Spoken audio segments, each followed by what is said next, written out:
G'day everybody, it's Master Yoda here and hope you guys are all doing well.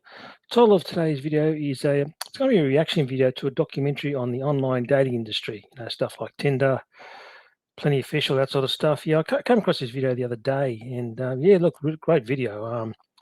It's a really very in-depth documentary on the scandals regarding the online dating industry and how it's going at the moment financially. Look, if you want to watch the video without me interrupting, I'll put a link in the description below, and you can watch it uninterrupted without me pausing interrupted. But if you want to, yeah, if you want to stay tuned, I'll go through the video and pause it and give my commentary. So without further ado, let's rock and roll. February 11th, 2021, a Thursday morning in New York City. Whitney Wolfe Herd stands on the balcony of the NASDAQ building in Times Square, surrounded by confetti and camera crews. She's 31 years old. She just rang the opening bell. Her company Bumble has gone public at a $13 billion valuation. That makes her the youngest woman in American history to take a company public. A self-made billionaire before her 32nd birthday. 5 years later, that $13 billion is now worth $335 million. Did you hear that, guys? Bumble value has dropped down from $13 billion down to $335 million. That's horrific. But I'll tell you why. And a lot of you probably know this already, but a few months ago, I read a report that the online dating sites, including Bumble and Tinder and what have you, they were losing tons of money. And the reason why they were losing tons of money was because the mostly male members, because as we all know, online dating is a bit like a nightclub. They are a complete sausage fest. There's just too many dudes and not enough women. And a lot of guys, they're suffering from rejection fatigue. They just said, no, they just said, stuff this. I'm not getting any matches. I'm not meeting any women. I'm just getting rejected all the time. And, as we all know, constant rejection from women doesn't do your mental health any favors. And these guys are just quitting their memberships en masse. I mean, to go from $13 billion valuation down to $335 million, so that's a disaster. But I think I think men are catching on. I think more and more men are becoming BP'd. That's a good thing, because they're just not getting any matches on these sites. And why waste your money? It's just a monumental waste of money, and sorry, all that rejection just does tremendous damage to one's mental health. So that's why guys are quitting en masse. So that's why, yeah, Bumble and I imagine all the other sites, the other dating online platforms are losing money.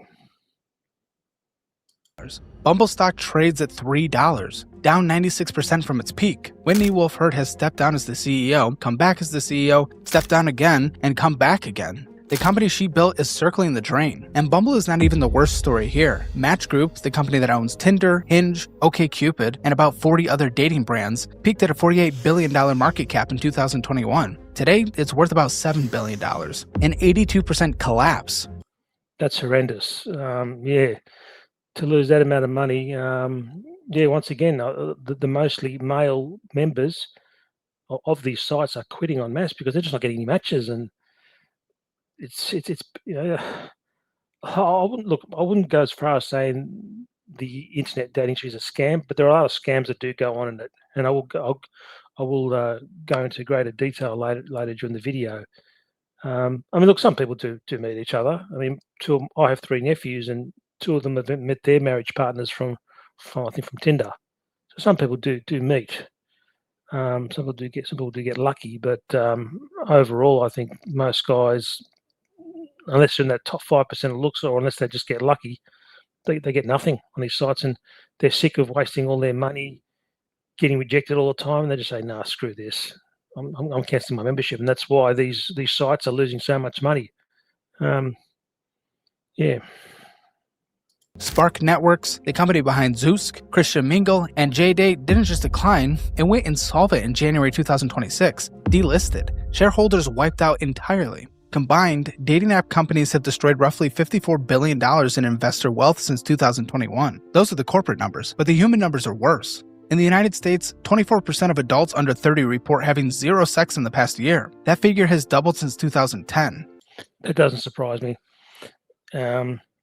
We also have heard that statistic that's come out of the US, and it's probably applicable to a lot of countries in the world, was it 63% of young men, I think between 18 and 30, as being single. Well, what do you expect? I mean, with the modern woman mainly going for that top 5% of guys in terms of looks. Now, once again, that does not mean that the remaining 95% of men are going to miss out altogether. No, it just means that the remaining 95% of guys have to fight over the scraps. And say if you're like in the bottom 30% of men, like me, for example, game over. Your dating life, not your entire life, but your dating life is over. It's completely over. Modern women these days just have sky-high standards, ridiculous standards. I mean, we all remember those surveys, the OkCupid one, what was it? The female members only found that only 20% of the men attractive, and then we fast forward to the Tinder study. What was that? The women only found the top 5% of men attractive. It's nuts. That's absolutely crazy. So yeah, as horrifying as these statistics are, particularly the 63% one, they don't surprise me at the same time, because modern women are just chasing that top subset of men and ignoring the rest. Once again, doesn't mean that the remaining 95% of guys got to miss out altogether. No. It just means an increasing percentage of men, through no fault of their own, are going to miss out. It's cruel, but life isn't fair.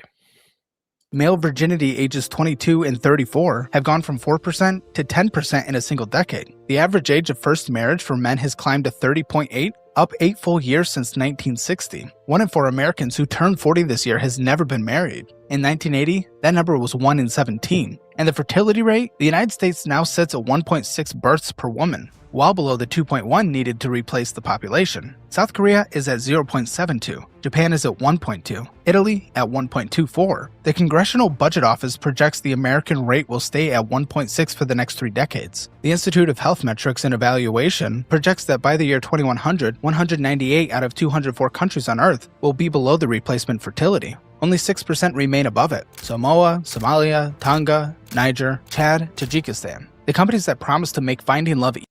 Yeah, that's right. Birth rates all over the world are declining. One country you didn't mention was China.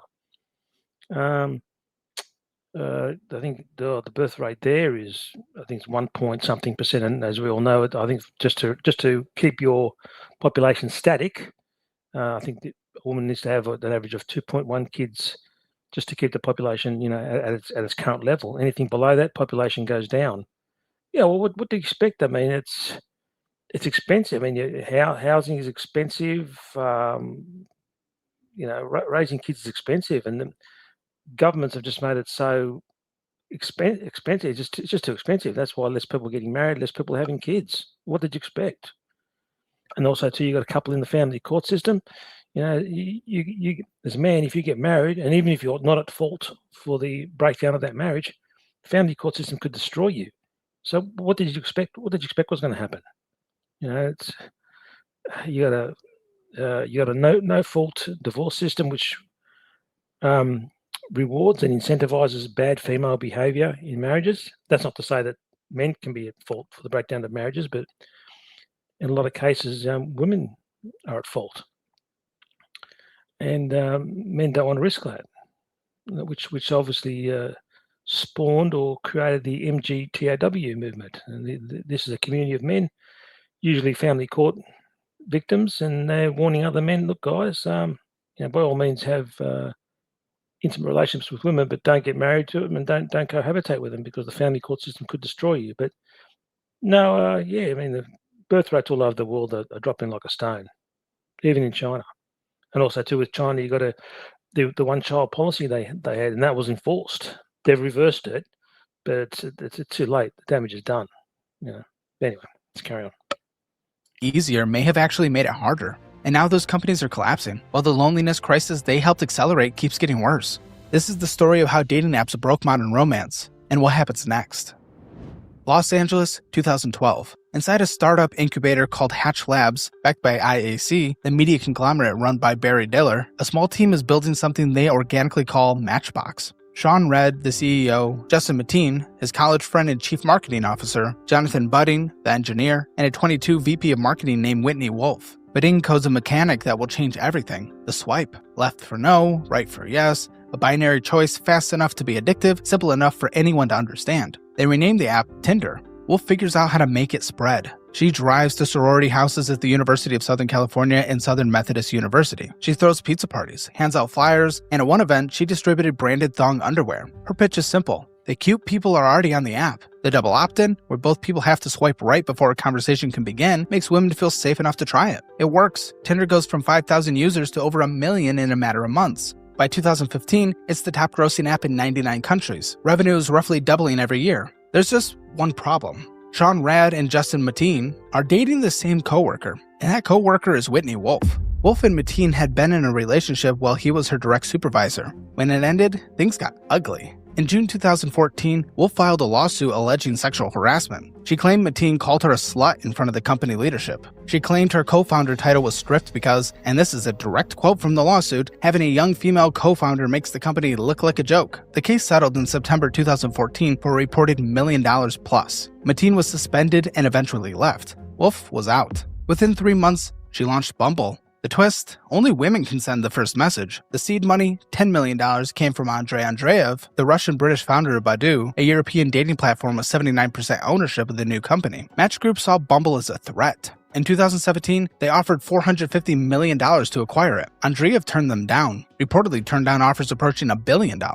Meanwhile, Sean Rad had his own grievances. In August 2018, he filed a $2 billion lawsuit against IAC and Match Group, alleging they deliberately undervalued Tinder to cheat early employees out of stock options. The suit claimed Match had hidden Tinder's financial projections from independent valuers and suppressed its growth metrics to keep the valuation artificially low. It settled in December 2021 for $441 million, a fraction of what Rad had sought. Then in January 2019, Forbes published an investigation into Badoo's corporate culture under Andreev. Former employees described an environment of racism, sexism, and executives bragging about hiring prostitutes. Andreev denied the allegations, but sold his entire stake in Bumble to Blackstone at a valuation. He walked away with over $2 billion. And a quick footnote on how absurd this industry is. Marcus Friend, a Canadian programmer, built Plenty of Fish in 14 days in 2003. He never raised a single dollar of venture capital. He ran the entire operation mostly by himself for years. In 2015, Match Group bought Plenty of Fish for $575 million. Yeah, I remember Plenty of Fish. Yeah, the guy, you got to give credit to the guy that founded it.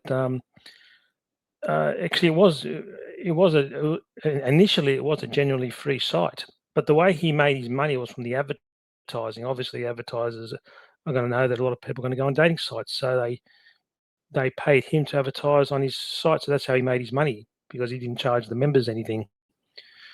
Yeah, but I mean, what the author of this video is saying is correct. There's been a lot of scandals with internet dating companies.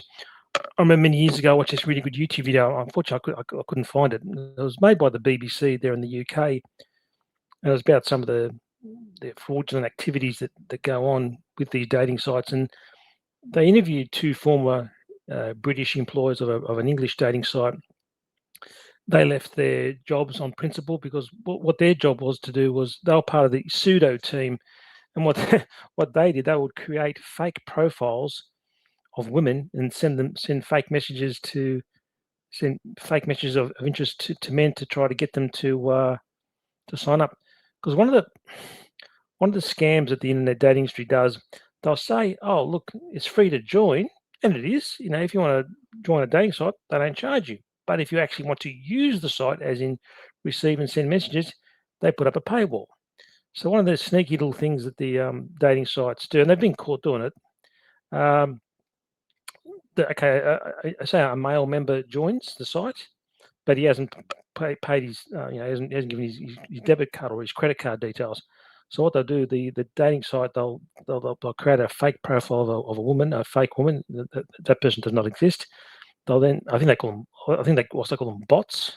Correct me in the comment section if I'm wrong, but that bot or fake woman will send a message to that man, and the man thinks, "Oh, you beauty, a woman interested in me." And then bang, the paywall comes up, and then he's got to enter his credit card details, and they've got him.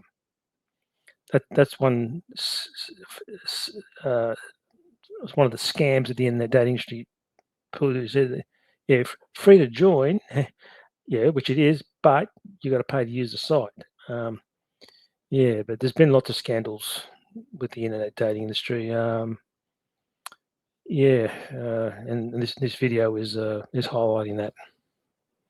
million in cash. 14 days of work, $575 million. That's the kind of money that was sloshing around in dating apps before everything fell apart. Dating apps have a structural problem that no amount of engineering can fix. A dating app that works perfectly, one that matches every user with their ideal partner quickly and efficiently, puts itself out of business. Every successful couple is 2 lost subscribers, which means the financial incentive is never to help you find love. The incentive is to keep you looking. Tinder Great point.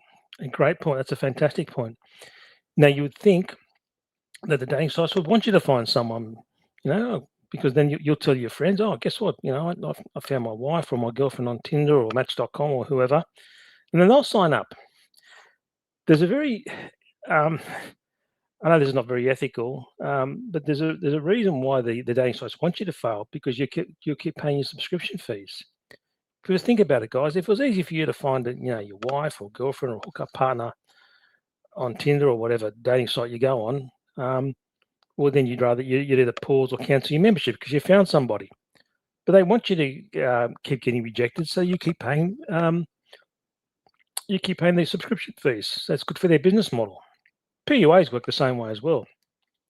You think the PUAs would want you to succeed, so that you tell your friends and recommend it to them. But no, the PUAs want you to fail, so you go back to them and say, "Oh, look, this is not working. What can you?" And the PUAs will try and upsell you with more of their useless garbage. Dating sites did exactly the same thing.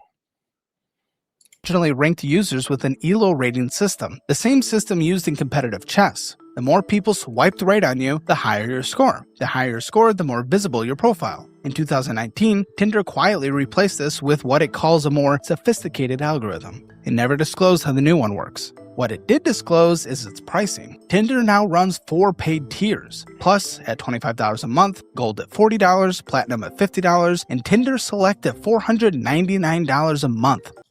You got to be kidding. Okay, the $25-$40 a month, that's passable, but $499 or almost $500 a month, yeah, that's BS. What? So you're going to pay $500 a month just to get rejected by a whole lot of women, and I mean that buys a little bit of pay to play. I mean, well, based on where I go, that buys me almost 2 45-minute sessions a month.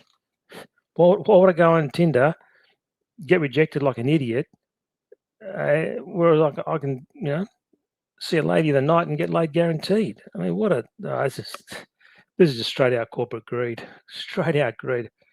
Well, now I can see why these dating sites are losing money, and they deserve to. They're ripping people off. This is just bullshit. Anyway.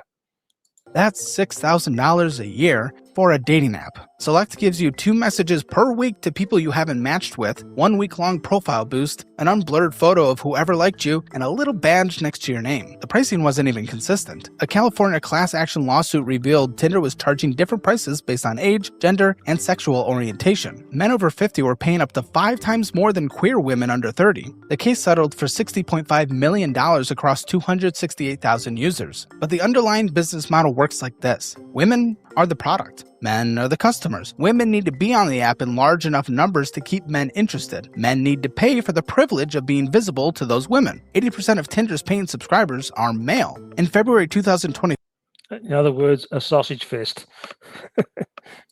a class action lawsuit called Okasayan versus Match Group was filed in federal court. It alleged that Match uses recognized dopamine manipulating product features to create gamblers locked in a stretch for psychological rewards that Match makes elusive on purpose. The suit claims Tinder gives more free likes to women than men, deliberately creating a barrier that men can only overcome by buying a subscription. Match called the lawsuit ridiculous. A federal judge sent it to arbitration under Match Group's terms of service. Jonathan Badin, the engineer who invented the swipe, admitted in an interview that the mechanic was partially inspired by B.F. Skinner's pigeon experiments, where pigeons were conditioned to peck at a lever endlessly through random food delivery. The same psychological pattern that makes slot machines the most addictive form of gambling, variable ratio reinforcement. You never know when the next reward is coming, so you keep pulling the lever. The average dating app user spends 55 minutes per day swiping. Tinder users average 90 minutes. One survey found 90% of singles describes themselves as addicted to dating apps. 70% believe their use is harming their mental health.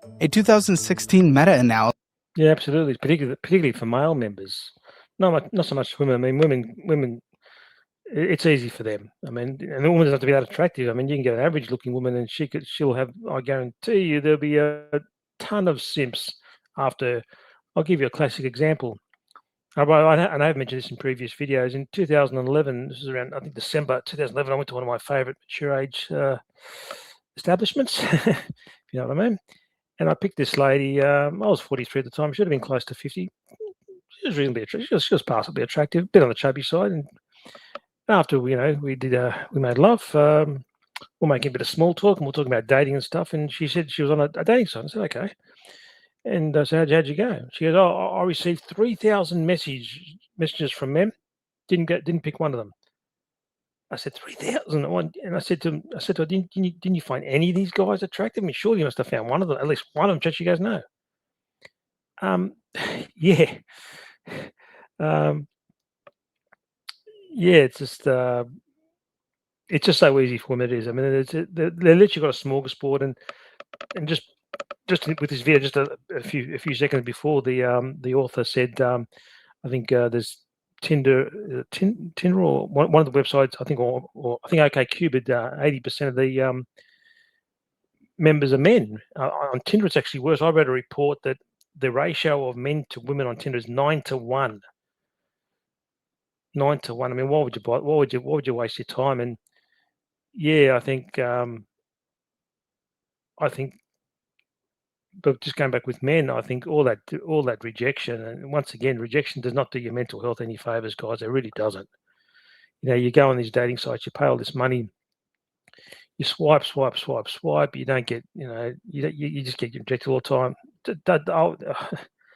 I wouldn't do it. You know, unless you're a Chad, you're wasting your time on a dating site. You really are.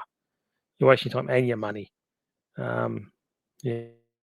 Well, that's why a lot of guys are quitting their membership, and that's why these dating sites are losing billions of dollars. Guys are getting BP'd. They're sick of the rejection. That they're suffering from rejection fatigue, and they're quitting their memberships en masse. And you know, I don't wish a company to go broke because obviously a lot of people are going to lose their jobs. But if they're scamming people, they deserve to go broke. Sorry, I've got nothing against people being entrepreneurial and wanting to make money. But if you're going to if you're going to start a business, run a business ethically. Run it ethically. But as we've seen from this video so far, look at all the scandals and lawsuits that have been taken out against these dating sites. So they're not ethical, are they? Anyway. Covering 23 studies and over 26,000 participants found that dating app users had significantly worse psychological health than non-users. There you go. All that particularly, I think, more so for men. Obviously, for women, it's easier to find people, but for guys getting rejected all the time, yeah, of course, all that rejection is going to have a terrible effect on your mental health. Terrible effect. Yeah, what did you expect was going to happen? Including higher rates of depression, anxiety, and loneliness. A separate study found swipe-based app users had 2.5 times the odds of psychological distress compared to people who didn't use them. A woman on Tinder swipes right on about 5% of the profiles she sees. A man swipes right on about 61%. Which proves that women are the more visual gender. And look, I'm not hating on women because of that. They're just thinking on their biology. They want the best genetics in case they have kids with a particular man, and they seek the best genetics. Our good mates, the PUAs. So I'm being sarcastic here. They'd like us to believe that us men are the visual ones. Bullshit with a capital B. That statistic just proved the PUAs wrong. It's actually women who are the more visual gender. And once again, not hating on them, they're acting on their biology, right? So yeah. So what the gentleman just said then proves that women are the more visual gender. That difference, 5 versus 61, defines the entire economy. When a woman swipes right, she matches about 30% of the time. When a man swipes right, he matches about 2.6% of the time. That is a 12-to-1 gap. To get a single match, the average man needs roughly 38 right swipes. The average woman needs about 3. But a match doesn't mean a date. Converting a match into an actual in-person meeting takes roughly 57 matches for the average man. So do the math backward. That's about 6,000 right swipes for one date. And 2/3 of men's first dates don't lead to a second. There you go. I don't know if you guys heard of this. I read a report. There was a guy, an inkwell. He was quite overweight. he swiped on the profiles of 2 million women. God, he must have a very sore thumb or very sore finger. And he only got 2 dates out of it. I don't know if anything come of those dates, whether you got a relationship or he hooked up or whatever, but I mean, I admire his persistence, but geez, he must have a very thick skin because I couldn't withstand that level of rejection. I don't know. Yeah, so what the author says is right. Yeah, you've got to swipe on, you got to, swipe on so many women's profiles just for the off chance you might get a date, and even then, there's no guarantee. You're going to find it. Me personally, I was on a dating site for about 6 months back in 2012. Yeah, I got absolutely nothing. I didn't swipe on. There wasn't swipe back then. It was a online. It was internet dating where I was using my computer. I clicked on about 130 profiles. Got absolutely no responses. No responses. And look, I'm not saying this is a cope, but I think probably a lot of the women that I clicked on, they probably didn't even exist. They're probably bots or fake. I did get 2 responses though. One of them wasn't very favourable, and one of them rejected me, but she was nice about it. But no, I absolutely had no luck. But then again, I didn't try it. I gave up after 130 approaches on dating sites. Anyway. Researchers calculated the Gini coefficient of the Tinder economy, the standard measure of inequality used by economics. The result was 0.58. For context, the Gini coefficient of US income equality is 0.41. The Tinder dating market is more unequal than 95% of the world's national economies. In 2009, OkCupid published a blog with the internal data showing that women rated 80% of men as below average in attractiveness. There you go. Yep. Yeah, I think we all heard of that stat. Yep. It's even got worse, as you'll soon discover. Post went viral. It became the foundation of what the internet now calls the 80-20 theory. The idea that the top 20% of men get 80% of the attention. That theory took on a life of its own. In March 2025, they certainly do. Yep. When you tell people that, they think you're some tinfoil hat conspiracy theorist. No, it's actually factual. Now, once again, with those stats, you don't take them literally. It doesn't mean that the top 20% of men are getting 80% of all the women, but it can't be denied that the top percentage of guys, whether it be 20% or 5%, are getting a larger share of women, and probably throughout their entire lifetimes will have more sexual partners or a higher body count than, say, an average or below average looking guy. I read somewhere on Google, don't know how accurate this is, the average man, I mean, if you average it across all men, right from your rock stars and your corn stars right through to your virgin inkwells, I think a man has on average between four to 8 sexual partners in his entire life. That includes wives, girlfriends, and maybe when he picks up in a bar or a nightclub. I believe it. Yeah. People go on about body counts. I mean, if that top percentage of men, they're going to have way more, romantic partners or intimate partners than say average or below average looking guys. And I've witnessed it myself. Look, sorry to bring it up again on that cruise, but not just that cruise. Tons of other social situations that I was in. The good-looking guy, the Chad, he always cleaned up, always, and he always had, whatever good-looking guy he was, or always had multiple groups of women chasing after him. Close friend of mine lives overseas now, but he used to live in the neighbouring street, and he used to live across the road from a former professional soccer player. Now, this former professional soccer player, no homo here, from a woman's point of view, very good-looking dude, 6'2", 6'3", athletic, full head of hair. I remember back in the mid-1980s, he had two women on each arm. Sorry, he had one woman on each arm, so 2 women, but one on each arm. And the hot blonde Stacey's solid 8.5 out of 10, or I'd say 9 out of 10s on each arm. And they would come and see him. They would chase him. And I imagine he would have had tons of girlfriends, hookups, whatever. A close friend, inkwell friend of mine, he does rideshare, and one day he told me a story about a passenger that he picked up, and he picked him up from the Navy wharves here in Sydney, and this passenger was a sailor in the Royal Australian Navy, and this guy was a Chad, And I'm making a bit of small talk in the car, and the sailor was saying to my uncle friend, "Oh, look, when I get home, I got to check my answering machine. There's going to be about a ton of women calling for me." And my friend saw this guy, and he believed it because this guy was a Chad. No homo, this guy was a Chad. So there are men who literally have harems of women chasing after them. My Chad friend on the cruise.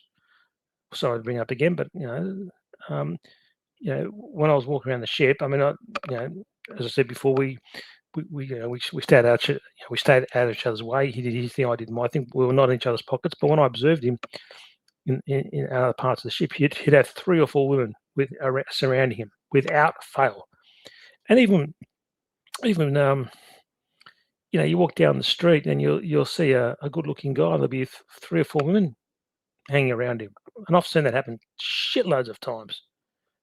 Now, is that guy necessarily bonking all those women? Maybe not, but the fact that they want to hang around him, that tells you something, doesn't it? But no, there's it's not a conspiracy theory, guys. The top percentage of men, the top 5 to 10% of men, mainly in terms of looks, they are monopolizing the dating market. I'm sorry, they are. Yep.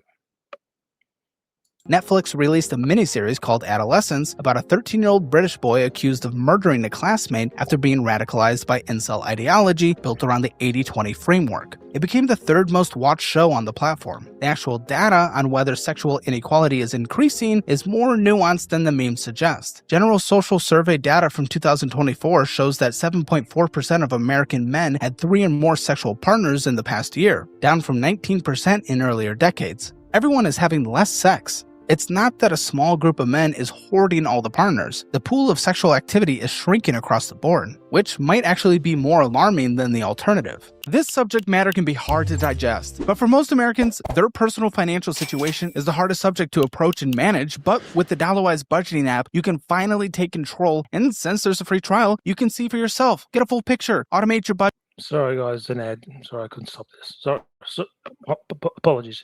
Get powerful insights and set real goals that change your life. Download Dollarwise or go to dollarwise.com. In August 2025, the Federal Trade Commission ordered Match Group to pay $14 million for what it described as systematic deception. 3 charges. First, Tinder advertised a free 6-month guarantee that buried requirements so extreme that almost nobody could qualify. Second, the company sent promotional emails using profiles it knew belonged to scammers, specifically to lure users into paying for subscriptions. Third, when users filed chargebacks with their credit card companies, Tinder locked their accounts as retaliation. Yep, it's not the first time Tinder and Match.com has been in trouble with the Federal Trade Commission. There in the US. In 2019, the FTC, or Federal Trade Commission, they fined, I think, Match.com, who owns most of these sites and apps. They fined them $50 million. Now that may appear to be a lot of money, but when you're turning over billions of dollars, $50 million is just a slap on the wrist. I mean, that's probably a week's or a day's income for these sites. But now they're losing money. But when you're turning over that amount of money, you can pay people to look the other way, if you know what I mean. Look, the internet dating industry needs to be reformed and cleaned up and more tightly regulated, absolutely. But I don't see that realistically. I don't see that happening anytime soon, because when you're turning over that kind of money, you can pay people to look the other way. But look, there's a little bit of karma now, because these dating sites are losing so much money. But that's karma. That's karma. You're going to rip people off and engage in unethical practices. You got to expect some karma. But this doesn't surprise me, because this has happened before.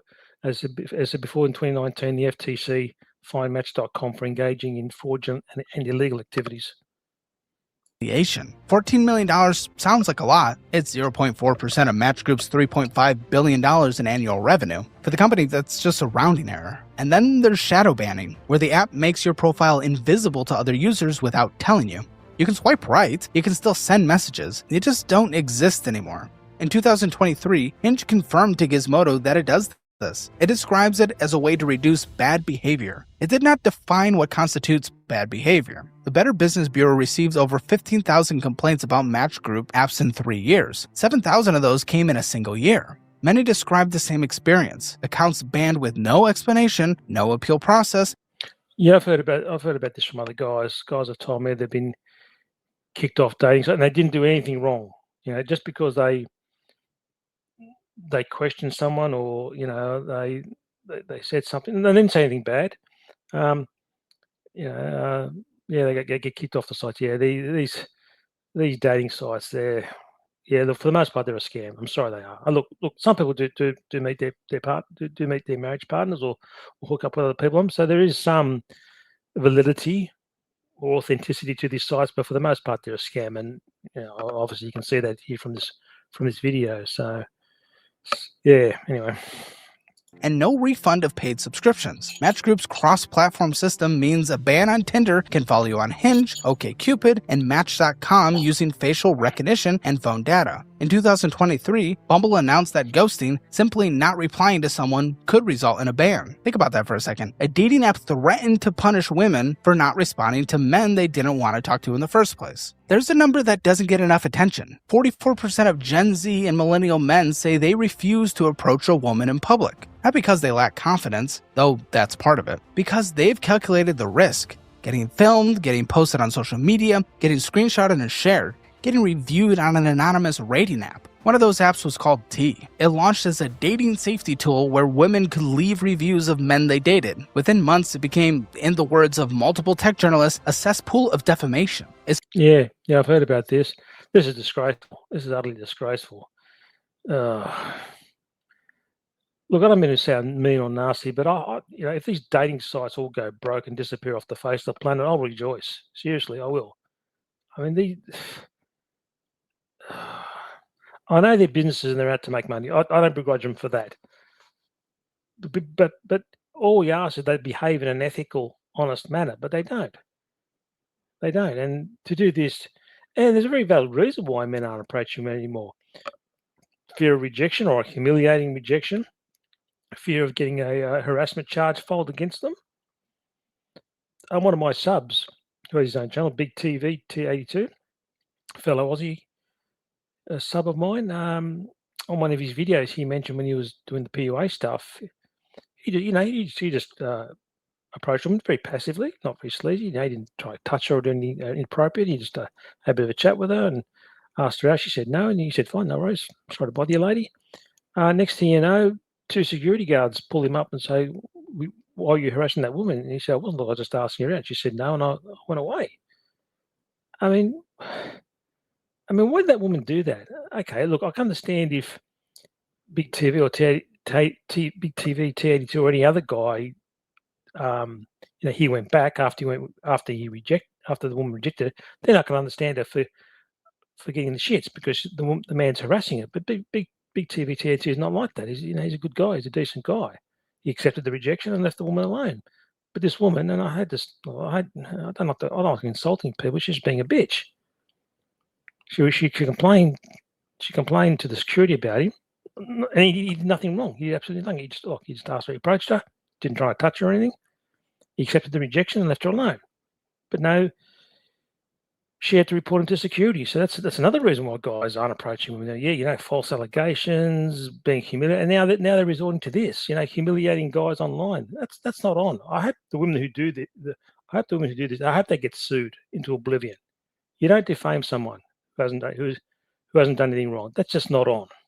Not on.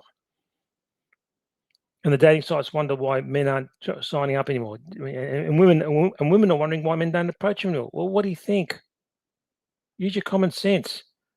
Suffered 3 data breaches in mid-2025. Apple pulled it from the App Store in October 2025. Of American high school seniors report being in any kind of dating relationship. In the 1980s and 90s, that number was around 90%. After #MeToo in 2017, 65% of the public said the movement made everyday interactions between men and women more difficult. Workplace dating policies tightened. Some companies ban romantic relationships between coworkers entirely. Stanford researcher Mike... Gee, that's pretty draconian. Wow. I remember, obviously this is a long time ago, when I used to work in the corporate world, I worked for this one life insurance and superannuation company for just over 6 years. And there are a ton of inter-office relationships, but obviously back then all this Me Too and false allegation stuff wasn't around. So yeah, several of my colleagues, they met their marriage partners there. And there was a lot of inter-office relationships and hookups. I tried to approach one or two women there in the office there, and they knocked me back. I don't, they're nice about it, but they didn't report me to HR. But not these days. God, you so much as tell a woman that she's wearing a nice dress and she'll run off to HR and complain about you. That's because she didn't like the guy that gave her the compliment. Had it been a Chad that gave her a compliment, well, she wouldn't have complained. Yeah, but yeah, that's bad. Well, once again, if women want to know why men aren't approaching them anymore, ladies, take a look in the mirror. Michael Rosenfield tracked how couples met. Between 1995 and 2021, meeting through work dropped from 19% to 11%. Meeting through friends dropped from 33% to 15%. Meeting through family dropped from 15% to 7%. Online dating filled the vacuum. By 2021, it was the #1 way American couples met, accounting for over 50% of new relationships. Dating apps didn't just supplement the old systems, they replaced them, and now the replacement is failing as well. Something strange has happened to the politics of young Americans. Men and women aren't just disagreeing more, they're moving in opposite directions. According to the American Enterprise Institute, 46% of white Gen Z women identify as liberal. Only 28% of white Gen Z men do. NBC polling shows 55% of Gen Z women identify as Democrats versus 35% of men. Meanwhile, 38% of young men identify as Republican versus 20% of young women. This isn't men racing to the right. The data is clear on this. Women are moving left faster than men are moving to the right. The Gallup gender ideology gap has tripled since 1999, and now it's showing up directly in dating. Match.com's own surveys showed that the share of users who say dating someone from the opposite political party would be impossible rose from 33% in 2012 to over 50% by 2020. Only 9% of users say politics doesn't matter at all. After the 2024 election, the split got sharper. 9 out of 10 single women who voted for Harris said they were less likely to date a Trump supporter. Oh, but what if he's a Chad? You only think a woman's going to give a rat's ass of what your political leanings or ideology is if you're a Chad? I mean, do you think a woman, if a woman sees a Chad that she likes, she's going to go up to her, oh, are you Republican or Democrat, or are you left or right wing? And if he gives her the wrong answer, what, do you think she's going to reject him? Women don't. I mean, if a woman's really attracted to you, she's not going to give a rat's ass about your political leanings. 3/4 said a lot less likely. On the other side, 39% of single men said they were less likely to date a woman who identified as a feminist. If you voted for Trump, swipe left became its own genre of dating profile. So did no liberals. The apps turned into another battlefield in the culture war. In the UK, the pattern repeats. 41% of young British men say they support Andrew Tate's views on gender. 12% of young women do. The manosphere, Tate, Fresh and Fit, and the network of male-focused influencers that surrounds them gives voice to genuine male frustration about dating, but it also feeds its cycle. Men feel unheard, so they turn to provocative content. Women see those followers as threatening. Women become more selective, men feel more excluded, the pool of potential partners shrinks for everyone. Researchers now have a name for it, the sex recession. The data comes from the General Social Survey, one of the most respected studies in American social science, running since 1972. Adults aged 19 to 29 reported having no sex in the past year, 12% in 2010, 24% in 2024. That is double. All adults aged 18 to 64 reported weekly sex, 55% in 1990, 37% in 2024, down by a third. The CDC's National Survey of Family Growth breaks it down further. Male virginity between ages 22 and 34 doubled from 4% to 10% between 2013 and 2023. Female virginity rose from 5% to 7%. Past year's sexlessness among young men tripled from 9% to 24%. Among young women, it rose from 8% to 13%. The gap between men and women is widening. Pew Research found that 63% of men under 30 are single versus 34% of women in the same age bracket. The definitions matter here. Women are more likely to describe themselves as in a relationship, even in casual arrangements, but the gap is real and growing. In May 2023, the U.S. Surgeon General declared loneliness a national epidemic. Yeah, these stats don't surprise me at all. Do not surprise me at all. Once again, and I hate to sound like a broken record player, with the modern woman mainly chasing that top 5 to 10% of guys, a lot of guys are going to miss out through no fault of their own, of course. Yeah, and look at the problems it causes. For those of you in the US, not so much here in Australia, but from time to time, some crazy inkwell, does something horrible, and goes postal. I think you all know what that means, and harms a lot of innocent people because you can't get a date or you can't get laid. Which is, look, I mean, look, there's no excuse for that, right? If you can't get laid or you can't get a date, that does not give you a license to harm other people. Absolutely not. Absolutely not. But I think if pay for play was legalized in the US, you'd stop a lot of this stuff because these sexually frustrated inkwells would have an outlet. If they'd legalized pay for play, they could. That would be a good. I wouldn't say a cure, but a good coping strategy for lonely men.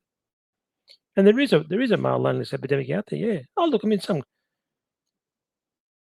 some guys can learn to live with them. I have. I mean, I've been an inkwell my entire life. And you get used to the loneliness. I mean, it gets you down, but you just have to adapt. You have to adapt, and you have to find happiness and meaning in your life outside your rotten luck with the ladies. But there are a lot of lonely guys out there. A lot of lonely guys. I mean, look at these OF simps. They're so lonely that they're willing to pay money just for something they could easily access for free, just to talk to a woman. I mean, that's sad. That really is sad. And then of course you got the guys who buy the not the robots, the dolls. It's sad. I think I hate to say, but the how we call it, the goodwill between men and women is completely broken. The dating scene is completely broken. It's stuffed. And I've got to blame women. I'm sorry, I know, and I'm not saying that in a hateful manner. They have ruined the dating scene. Just don't take my word for it. You go on a lot of their manosphere channels, and the other guys, the other manosphere guys are saying the same stuff. The modern woman has ruined the dating scene. False allegations, humiliating men, putting men down, treating men like shit. What did you expect? What did you expect was going to happen? That's why a lot of guys are dropping out of, quitting dating. I don't blame them. And once again, that's whether a man should give up on dating is a man's own personal decision. I'm not saying to give up dating because I have or other guys have. No, that's your own decision. And if you do meet a good woman, hey, I hope it works out for you. There are good women out there. They're just going to be very hard to find. Anyway, let's carry on. Comparing its health effects to smoking 15 cigarettes a day, about half of American adults reported experiencing loneliness. Social isolation increases the risk of early death by 29%, heart disease by 29%, stroke by 32%, and dementia by roughly 50%. Time spent with friends among young adults dropped from 12.8 hours per week in 2010 to just over 5 hours in 2024, a two-thirds decline. That decline started around 2010 to 2012, right when smartphones became universal and dating apps launched, not during the pandemic, years before it. Dating has also become expensive in a way that previous generations never had to deal with. The standard evening now, dinner, drinks, maybe a movie, plus transportation, costs an average of $156 in New York City, $145 in San Francisco, and $127 in Miami. Even the cheapest major market, Oklahoma City, you're looking at nearly $88. For someone actively dating, those costs add up to $2,323 per year. That's before the cost of apps themselves. Hinge's basic subscription is now $45 a month. That's what a ripoff. $60 a month, 3 months. It's $40 a month. It's not as bad as Tinder. Still a lot of money though. But yeah, dating costs money. But the thing is, does Chad and Tyrone, does it cost money for them? Nope. They don't have to take women out on expensive dinner dates like the rest of us suckers have to. You can see why. Well, but going back to men giving up on dating, you can see why an increasing percentage of men are giving up on dating. It's just too much hard work and too much money. For the money that you blow, taking a woman out on an expensive dinner date or trying to pick one up in a nightclub, it'd actually be cheaper for you just to pay to play. But that's going to be very difficult for you guys in the US because it's illegal over there. Yeah, it's. I feel sorry for you men in the US. You got a very raw deal over there, and the level of sexual frustration and loneliness amongst American men must be through the roof. Just legalize pay for play. I don't know, but yeah, no, there is definitely a lot of lonely guys out there, and I think a lot of guys have just taken the attitude that the juice just isn't worth the squeeze, and it isn't. That's not to say there's not good women out there. There are, but a lot of them are just a lot of modern women they're just insufferable. They're completely insufferable. And sorry, another point I just wanted to make.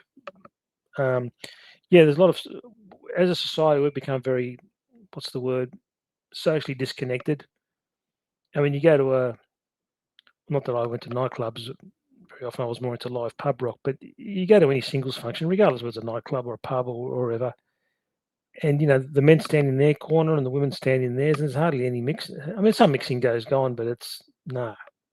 It's just we live in a very socially disconnected society, and people they just don't interact with each other with anyway. And what's made things worse is smartphones. People have got their heads buried in their smartphones. And look at the young generation coming up now, the current generation. They don't know how to socialise with each other. They do all their socialising with their phone or their computer. That's not good. But no, society has become very socially disconnected, very socially disconnected. As I said before, you go to a nightclub, bar, or any social function, men stand in their corner, women stand in theirs, and there's not much mixing that goes on. That's sad. More than double what it charged back in 2020. Match Group is pouring $30 million a year into AI features that will likely add even more premium tiers. Meanwhile, 19% of Americans aged 25 to 34 live with their parents, about 8.5 million people. The median home price in the United States has risen 90% in a decade to over $400,000. The median age of a first-time home buyer has climbed to 38, up from 31 a decade ago. 53% of Gen Z adults spend exactly $0 per month on dating. In the UK, a third of young singles say the cost of living makes them less likely to go on dates. A quarter say it makes them less likely to look for a partner at all. In Canada, 55% of young adults say the housing crisis is directly causing them to delay starting a family. The apps made dating into a marketplace. Now the marketplace is too expensive for its own customers. Forbes Health surveyed dating apps users in mid-2025. 78% reported burnout. Among Gen Z users, it was 79%. Among millennials, 65%. And 61% said they hit burnout within their first 3 months on the apps. Yeah, well, that's simply 2 words: rejection fatigue. The reason why, as I said before, the reason why these sites or apps, whatever you want to call them, are losing billions of dollars because men en masse, and we're talking literally millions of guys are cancelling their memberships. They're not getting any results. They're paying all this money and they're just getting rejected all the time. They do get they are lucky enough to get a date. It leads nowhere anyway. It goes nowhere anyway. In a lot of cases, they probably just get used for a foodie call by some woman who's a professional dater, and you get them out there. I'm not saying all women do it, but there are women out there who'll date a guy not because they're attracted to him, just to get a free meal out of him. I'll fall for it. Never, it won't happen again. But yeah. But going back to my original point, guys are suffering from rejection fatigue, and that's why they're quitting these dating apps. And I don't blame them. I really don't blame them. They're paying all this money. They're getting rejected. It's damaging their mental health. It's destroying their confidence. Why? Why do it to yourself? So these men are now cancelling their memberships en masse, and these scammy dating sites are losing money. And good riddance. I mean, you're going to rip people off. You got to expect some karma. The churn is staggering. 74% of users delete a dating app within the first month. Fewer than 15% of premium subscribers renew. Of the roughly 350 million people worldwide who have downloaded a dating app, only about 25 million, 7%, actually pay for one. Downloads are falling too. Global dating app downloads dropped from 287 million in 2019 to 237 million in 2024, a 17.5% decline. In the US, Tinder downloads fell 14% between January 2024 and January 2025. Bumble downloads fell 19%. Match Group's paying users have declined for 5 straight quarters. Revenue per payer is up 5%, which means the company is squeezing more money from fewer, more desperate people. Bumble's paying users dropped 16% in a single quarter. quarter. It has cut a third of its total workforce, 350 people in February 2024, another 240 in June 2025. This is a company that is fighting for survival, and the leadership chaos of Bumble tells its own story. Whitney Wolfe Herd stepped down as CEO in November 2023. Her replacement, Lidiane Jones, lasted exactly 1 year. Wolfe Herd came back in January 2025, described the experience as ego death, and announced Bumble would rebrand the Love Company. The stock continued to fall. The Shaw law firm opened a fraud investigation into the company's disclosures. And it's not just the big names. Spark Networks, which operated Zoosk, Christian Mingle, J-Date, Silver Singles, and Elite Singles, was delisted from the stock exchange in 2023 and filed for insolvency in January 2026. Good bloody riddance. Seriously, good riddance. And I have all these.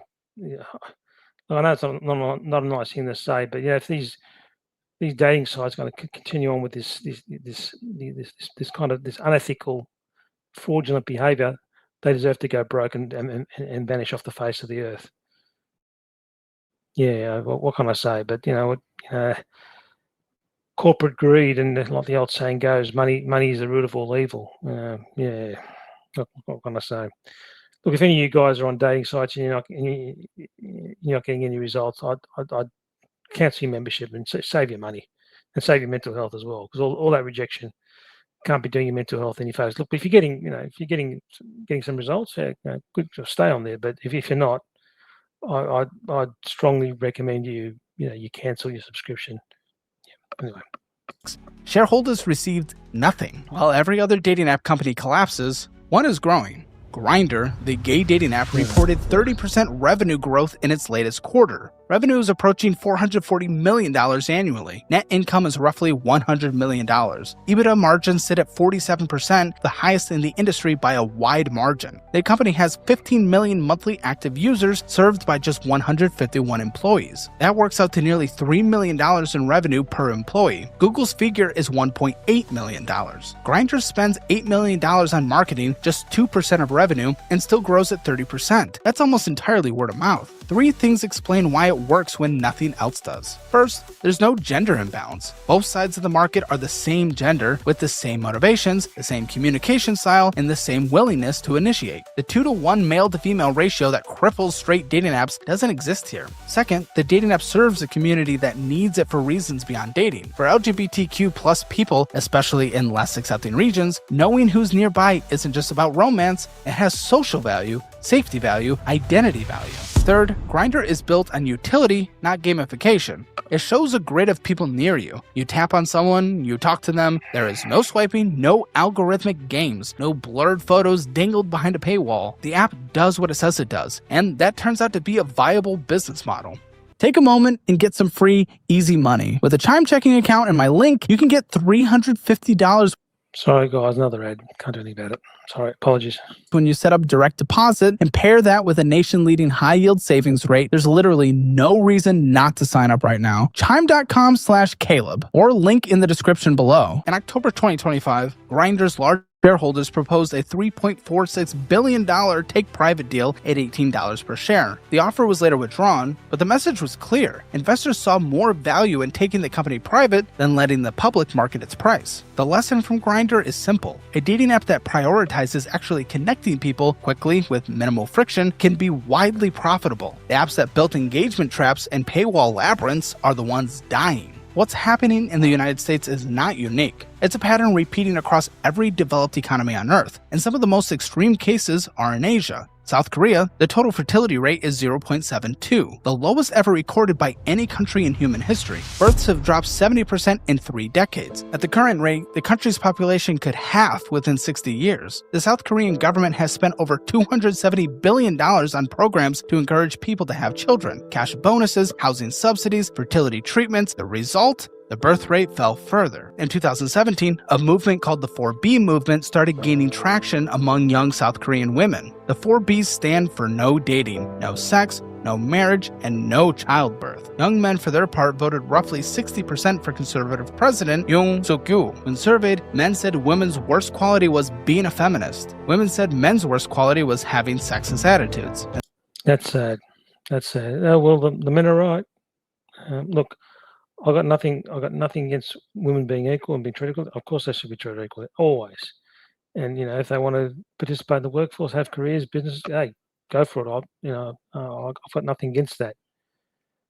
But let's face it, guys, the womanist movement or feminist movement, whatever you want to call it, it's been a complete disaster, and I think it's contributed to rapidly declining birth rates, particularly in Western countries, because the womanist movement has brainwashed a whole generation of women to believe in that. If you're a traditional wife, you're a slave to your husband. He's oppressing you, and unfortunately, a lot of women have fallen for it hook, line, and sinker.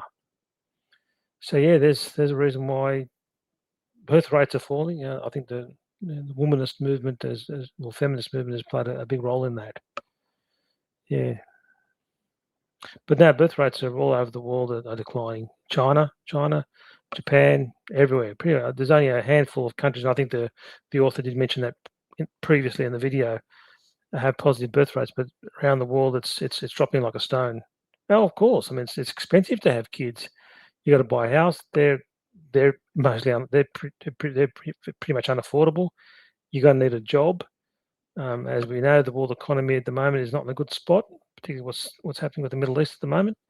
It's in a pretty bad spot at the moment. Yeah, how you going to afford to have family if you haven't got a well-paying job to buy a house and to support your family? What do governments expect? Yeah. Anyway.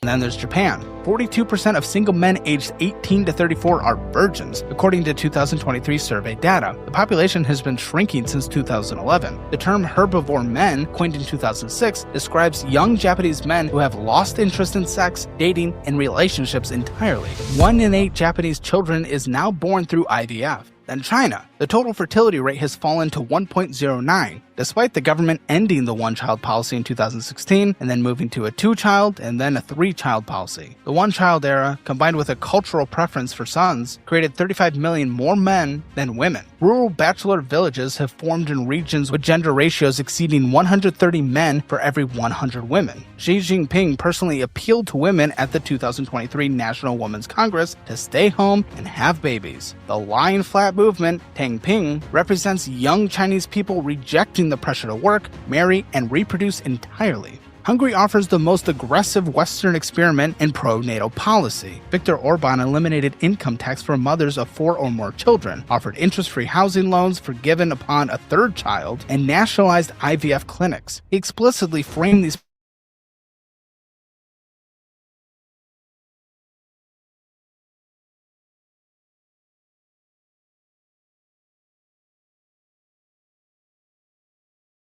cash incentives mostly shift the timing of births rather than increasing the total number of children a woman has. Countries instead on gender equality, generous parental leave, subsidized childcare, work-life balance, like the Nordic nations, maintained more stable fertility rates at about 1.7. But no government anywhere has solved this. Not with money, not with policy, not with propaganda. The decline in fertility and partnering in sex itself is civilizational, and the dating apps just accelerated what was already underway. The financial picture for dating apps is bleak. For Match Group, an all-time high of $170 per share, now about $31. Market cap from $48 billion to roughly $7 billion.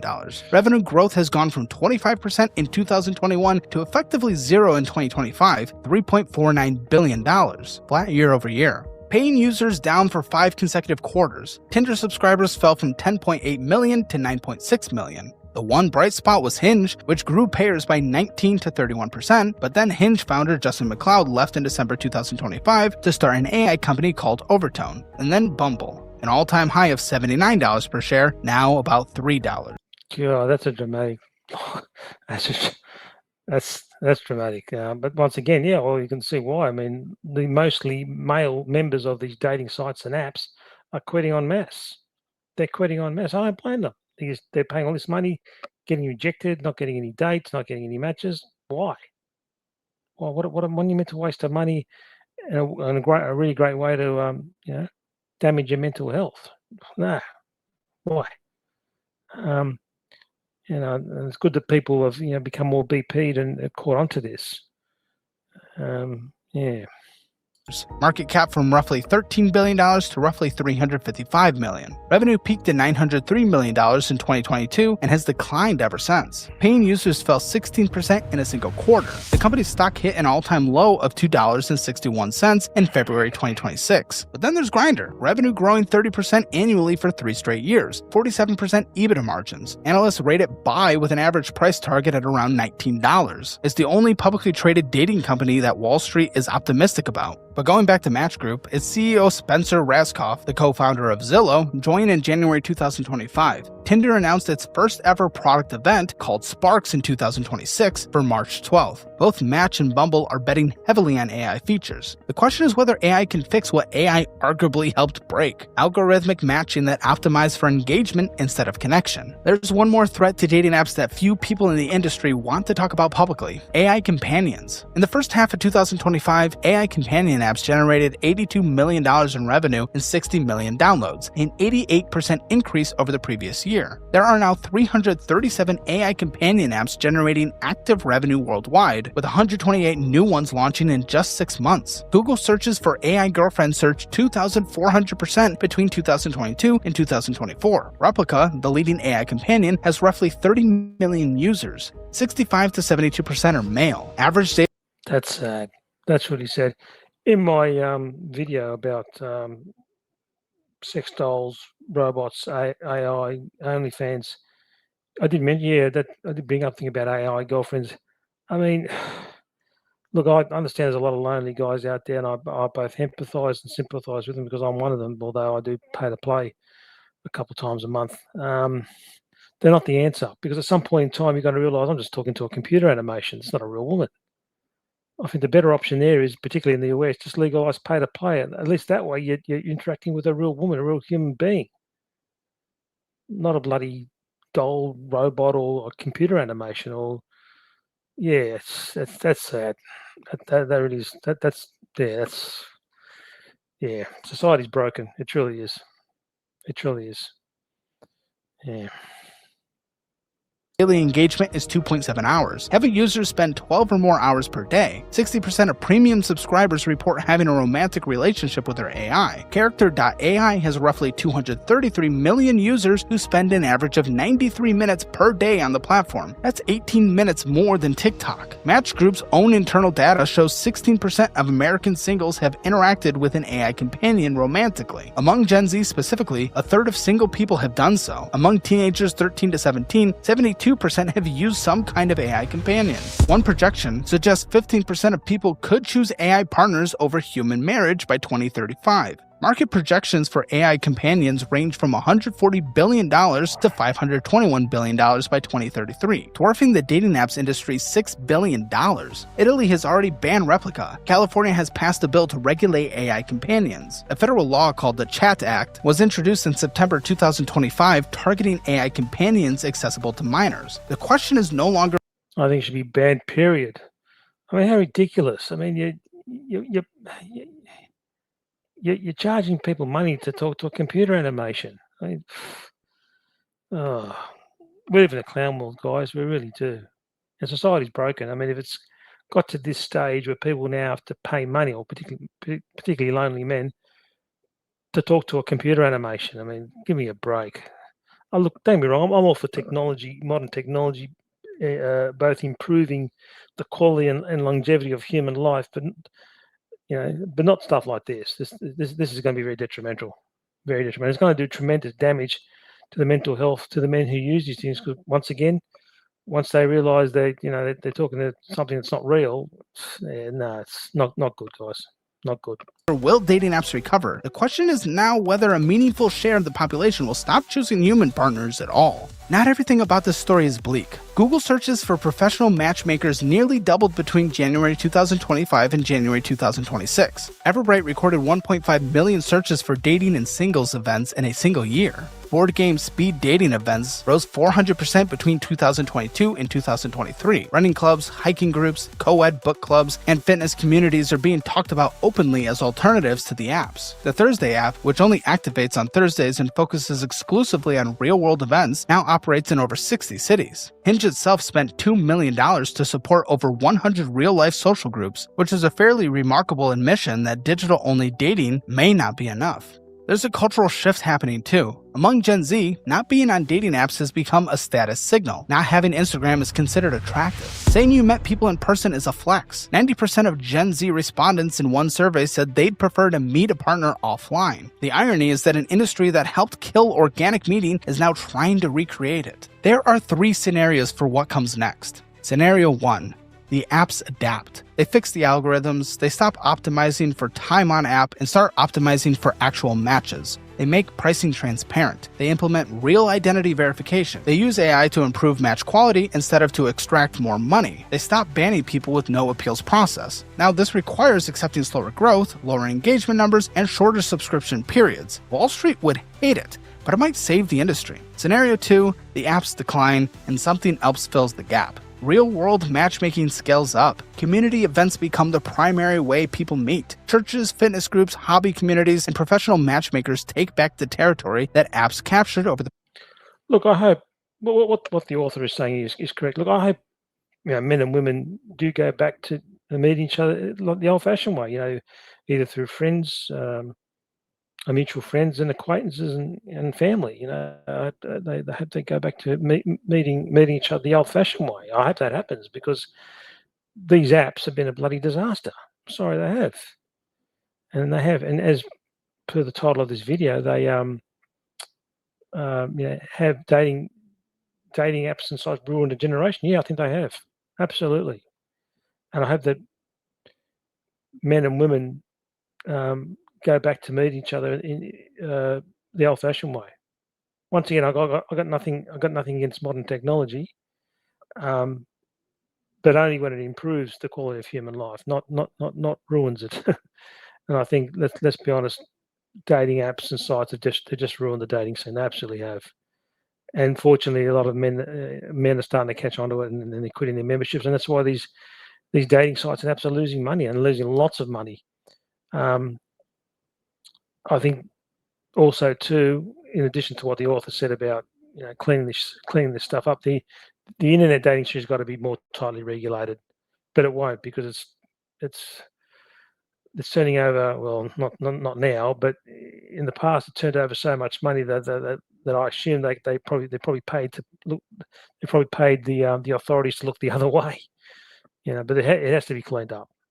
Whether that happens or not, I don't think so. Realistically, will the internet dating industry be cleaned up? No. It should be, but it won't be. Anyway, let's carry on. Past decade. This is already happening in American and European cities. Hinge investing in real-life social groups is an early signal. Scenario 3, nothing fills the gap. The apps keep dying, cold approaches stay socially unacceptable, political polarization keeps shrinking the pool of acceptable partners, men retreat deeper into the isolation in digital entertainment, women opt out of dating entirely, birth rates continue to fall, loneliness becomes structural and permanent, AI companions absorb the demand that humans can't meet, demographics decline accelerates. But the desire for connection hasn't gone away. 78% of Gen Z and 73% of millennials say they still hope to get married someday. People want love. That hasn't changed. But people don't want to get canceled for trying to find love. What actually changed is the infrastructure. Dating apps replaced friends, families, churches, bars, and workplaces as the #1 way people meet. It became the infrastructure of modern romance. And then the infrastructure started to rot from the inside because the companies that built it discovered there was more money in keeping people lonely than in helping them find somebody.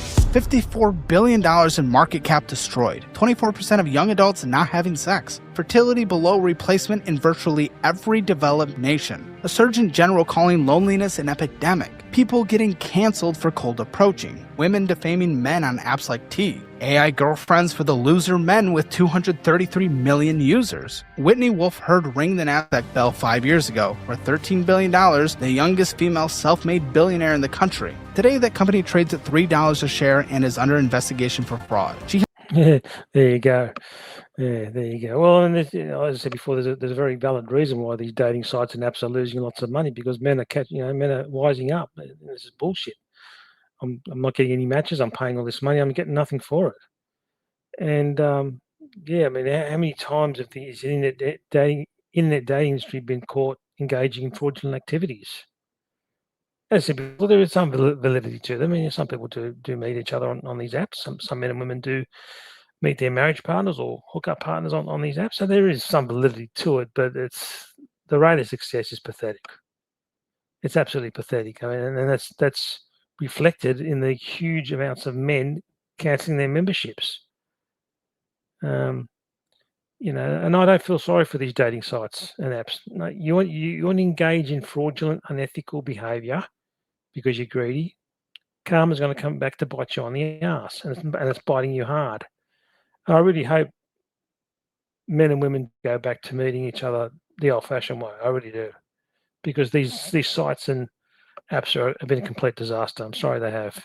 Also, I was mentioning another thing too. The author mentioned about the increase in speed dating, or speed rejection functions. Yeah, but the problem with those, the thing with those is a lot of men are refusing to turn up to them. I mean, I don't know about here in Australia, but there's been numerous instances, particularly in the US, where they'll put on a speed rejection function. A whole lot of women turn up, but hardly any guys turn up. And once again, there's a reason for that. Men have rejection fatigue. They're sick and tired of getting rejected by women all the time. Obviously, women don't owe men relationships. No, of course they don't. But when you're getting rejected all the time as a man, as we all know, it does tremendous damage to your mental health. And you just hit the stage where it's the juice ain't worth the squeeze. I've got to preserve my mental health. Obviously, in addition to your physical health, but you got to preserve your mental health. So with the speed rejection thing, I don't think that's the answer either, because they're failing as well. I don't know about here in Australia, but definitely in the US, men are boycotting speed rejection functions. Help destroy relationships, but hey, at least she girl bossed her way to the NASDAQ. The apps didn't break dating, and maybe even she didn't. The apps were supposed to fix something that was already fraying. They made it worse, and they charged us for the privilege. Fuck them, fuck her, go out. Yeah, I agree with that. I agree with the author there. Screw these dating sites. They've engaged in a lot of fraudulent activity, and they've been caught. And karma's biting him on the ass. Karma's biting him on the ass. And get laid. February 11th, 2020. All right, gents, that concludes my reaction video to the documentary on the online dating. Yeah, great video. Whoever made this, I salute you. Very well researched. A very good investigative, documentary on the internet dating industry. Yeah, they've been caught doing a lot. They've been caught engaging in a lot of fraudulent activities, and it's just to rip people off. It's just based on pure greed. But karma's biting them on the ass. So, is the internet dating industry a scam? Well, I think for the most part, yes, it is. Look, there's some of it's valid. Some people do meet each other, but for the most part, it's failed, and it's failed miserably. And it's good to go broke. It's called karma. If you're going to go ripping people off, you have to expect some retribution, some karma. Anyway, guys, thank you very much for listening to my video. If you'd like to leave your likes, comments, subscribe, and I'll speak to you soon. You guys have a great day. Bye for now.